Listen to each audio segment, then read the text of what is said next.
மாறன் சீரியல்ல இப்போ ஒரு அட்டகாசமான ப்ரோமோ வந்திருக்கு. ஸ்கிப் பண்ணாம ஃபுல்லோடையும் கேளுங்க. கண்மணி வந்து வசமா வந்து மாட்டிக்கிட்டாங்க. அவங்க கிட்ட குழந்தை இருக்குங்கிற விஷயம் வந்து எல்லாமே வந்து தெரிஞ்சிருச்சு. யாரோ ஒருத்தவங்க 5,00,000 பணம் கேட்டாங்க. கண்மணி வந்து குடுக்க மாட்டேன் அப்படின்னு சொல்லல. ஆனா குடுக்குறேன்னு சொல்லியிருந்தாங்க. வீரா வந்து போய் தடுத்தாங்கல்ல. அவங்க வந்து கண்மணியோட ரிப்போர்ட்டையும் வாங்கி அப்படியே கொரியர்ல வந்து அனுப்பிச்சு வச்சுடுறாங்க. ஒரு பக்கம் ராமச்சந்திரன் பேர்ல தான் வந்திருக்கு. என்னது உனக்குன்னு பார்த்து இது மாதிரிலாம் வந்திருக்கு. சரி நான் படிச்சு பார்க்குறேன்னு சொல்லி வள்ளி வந்து கையெழுத்து போட்டு அதை வாங்கிட்டு அப்படியே படித்து பார்க்குறாங்க. அண்ணே இதெல்லாம் தெரிஞ்சிச்சுன்னா என்ன ஆகும் தெரியுமா? அண்ணே நம்ம மோசம் போயிட்டோம். நான் தான் அப்பயே சொன்னேன்ல, இவன் நம்ம குடும்பத்துக்கு வேணாம் வேணான்னு தலைபாடாக அடிச்சுக்கிட்டேன். என்கிட்ட யாராவது ஒருத்தராவது சொல்கிறத வந்து கேட்டிங்களா? நீங்கள் என்ன நினச்சிக்கிட்டு இருக்கீங்க? அப்படின்னு சொல்லி உச்சக்கட்ட கோவத்தில் வந்து பேசுகிறாங்க. அந்த இடத்துல நம்ம வள்ளி இதை கேட்டோன்னே உனக்கு என்ன பிரச்சனை? கண்மணி வந்து ப்ரெக்னெண்ட்டாக இருக்கான்னு ஃபஸ்ட்டு வந்து லெட்டரில் வந்து மொட்டை கடிதாசி வந்துச்சு. இப்போ என்றானா உங்கள் பொண்ணை பற்றி என்ன வந்திருக்கு தெரியுமா? அப்படியே நம்ம வள்ளி வந்து மாஸ் பண்ணுறாங்க. ராகவா நம்ம மோசம் போயிட்டோம் ராகவா அப்படின்னு சொல்கிறாங்க. வாய்க்கு வாய் 300 வார்த்தை வந்து பேசுவல்ல வீரா, என்ன இதுக்கெல்லாம் பதில் சொல்கிற? இதெல்லாம் சொல்ல கூட வாய் கூசுது. இந்த அந்த பேப்பரை நீயே படித்து பாருனோன்னே அதை ஃபுல்லாக படித்து பார்க்குறாங்க. கண்மணி வந்து ப்ரெக்னெண்ட்டாக இருக்காங்கங்கிறது தெள்ள தெளிவாக வந்து தெரிஞ்சிருது அந்த இடத்துல ஒட்டுமொத்த குடும்பத்துக்கும். இதை பார்த்தோன்னு வந்து பேரதிர்ச்சி ஆகுறாங்க நம்ம கண்மணி. நான் தான் வேணாம் வேணான்னு சொன்னேன்ல அப்படின்னு சொல்லும்போது ஏன் பொண்ணெல்லாம் அப்படியெல்லாம் தப்பான பொண்ணெல்லாம் இல்லை அப்படின்னு சொல்கிறாங்க. சரிங்க ஆரம்பத்தில் மொட்டை கருதாசி வந்துச்சு. எங்கள் அண்ணன் வந்து நம்பினாங்க. இப்போ என்னென்னு வந்திருக்கு நல்லா யோசிச்சு பாருங்க பார்ப்போம். உங்கள் வீட்டில் ஒரு பையன் இருந்திருந்து இது மாதிரி மருமக வந்தால் நீங்கள் என்ன பண்ணுவீங்க? அதைத்தான் நானும் இங்கே கேட்குறேன்.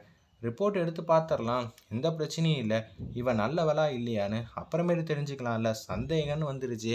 அதுவும் ஒரு வாட்டி இல்லை 2 வாட்டி இல்லை, கல்யாணம் ஆரம்பித்ததுலேருந்து இப்போ வரைக்கும் வாமிட் மேலே வாமிட் வந்து எடுத்துக்கிட்டே இருக்கா. அப்படி இருக்க சூழ்நிலை இவளெல்லாம் என்னால் சத்தியமாக வந்து நம்ப முடியாது அப்படின்னு சொல்லும்போது ராகுல் வந்து கடுப்பாகிறாங்க.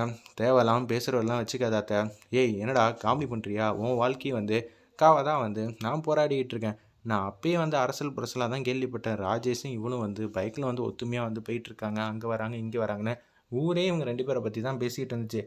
சரி இவ வேணான்னு சொல்லி இன்டைரக்டாக சொல்லி பார்த்தேன் எல்லாட்டையும். ஆனால் யாருமே வந்து கேட்க மாட்டேன்ட்டிங்கல்ல.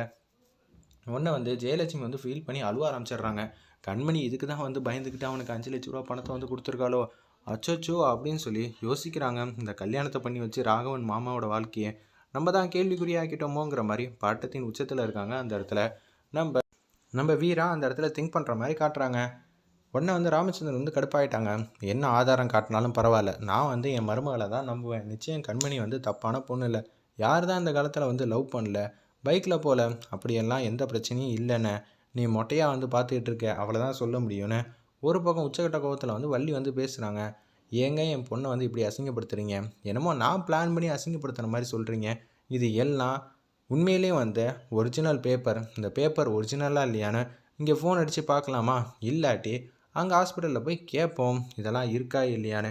இதே மாதிரி பேப்பர் அவங்களும் வச்சுருப்பாங்கல்ல அப்படின்னு சொல்லும்போது அச்சச்சோ அந்த பேப்பர் அங்கே தானே இருக்கும்.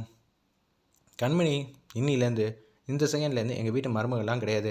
நான் வைக்கிறது மட்டும்தான் சட்டம் இந்த வீட்டில். அது நம்ம ராமச்சந்திரன் ஐயாவுக்கும் நல்லாவே தெரியும். என்னங்க என்னங்க வந்திருக்கு உங்ககிட்ட? நாங்கள் அப்படி என்ன தான் எதிர்பார்த்தோம்? சரி உங்கள் பொண்ணு கோவக்காரியாக இருந்தா சரி பரவாயில்ல, மாறன் அடித்தா சரின்னு சொல்லி எல்லா இடத்துலையும் நாங்கள் பொறுத்து போனோம். ஆனால் இந்த விஷயத்தெல்லாம் என்னால் ஏற்றுக்கவே முடியாதுங்க. சத்தியமாக சொல்கிறேன். அப்படி உங்கள் பொண்ணு நல்லவளாக இருந்தால் எடுத்து பார்க்கட்டும், எல்லா சைட்லேருந்து கிறிஸ்டல் கிளியராக வரட்டும். நானே உங்கள் பொண்ணுக்கிட்டேயும் உங்கள் குடும்பத்துக்கிட்டேயும் காலில் விழுந்து மன்னிப்பு கேட்குறேன் போதுமா அப்படின்னு சொல்லி அந்த இடத்துல அதிரடியாக வந்து சொல்லிடுறாங்க நம்ம வள்ளி. இதை கேட்டோன்னு வந்து கண்மணி வேறு வழியே இல்லாமல் நிற்கிறாங்க.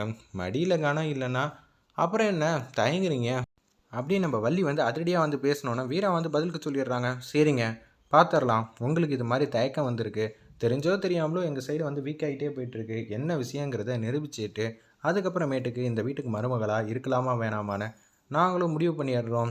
இது எங்கள் சைடில் இருக்கிற நியாயத்தை உங்ககிட்ட நிரூபித்து காட்டணுன்னா கண்மணி தப்பான பொண்ணு இல்லைன்னா இது மாதிரி பண்ணி தானே ஆகணும் அப்படின்னு சொன்னோன்னே நம்ம கண்மணிக்கு தூக்கி வாரி போட்டு தான் அந்த இடத்துல வீரா வந்து நம்மளை கேட்காம இது மாதிரி பண்ணிட்டாலே அப்படின்னு சொல்லி யோசிச்சுட்டு இருக்காங்க. என் மனசுக்கு ரொம்ப கஷ்டமாக இருக்குன்னு அவ்வளோதான் சொல்ல முடியும்னு ஜெயலட்சுமிலேருந்து எல்லோரும் சொல்கிறாங்க. அம்மா இது ஒரு மேலே உண்மையாக இருந்துச்சுன்னா எங்கள் மனசு எப்படியெல்லாம் பாடுபடும்? என்ன நினச்சிக்கிட்டு இருக்கீங்க உங்கள் மனசில்? தண்டபாணி பொண்ணை வேணான்னு சொல்லிவிட்டு உங்கள் பொண்ணை வந்து கல்யாணம் பண்ணியிருக்கோம். அதுக்கு கொஞ்சமாவது வந்து விசுவாசியாக நீங்கள் இருக்கணும். இருப்பீங்களா இல்லையான்னு தெரில. வெயிட் பண்ணி பார்ப்போம் அப்படின்னு சொல்லி வள்ளி வந்து சொல்லிடுறாங்க. எப்படி இருந்தாலும் வந்து இன்னைக்கு சாயங்காலத்துக்குள்ளே போயிட்டு வந்துருவோம். இதெல்லாம் வந்து நாள் கடத்த முடியாதுன்னு வள்ளி சொன்னனால, இனிமேட்டு நம்ம இங்கே இருந்தோம் அவ்வளோதான். நம்ம வந்து ஏதாவது ஒரு முடிவு எடுத்துடலாம் அப்படின்னு சொல்லிட்டு வேக வேகமாக மொட்டை மாடிக்கு வந்து போகிறாங்க. அப்பன்னு பார்த்து நம்ம வீரா வந்து பார்த்துடுறாங்க. கண்மணி என்ன காரியம்டி பண்ணுற அப்படின்னு சொல்லி உச்சக்கட்ட கோவத்தில் வந்து வீரா வந்து தடுக்கிறாங்க. கண்மணி பற்றின ரகசியம் எல்லாமே தெரிஞ்சிருது நம்ம வீராக்கு.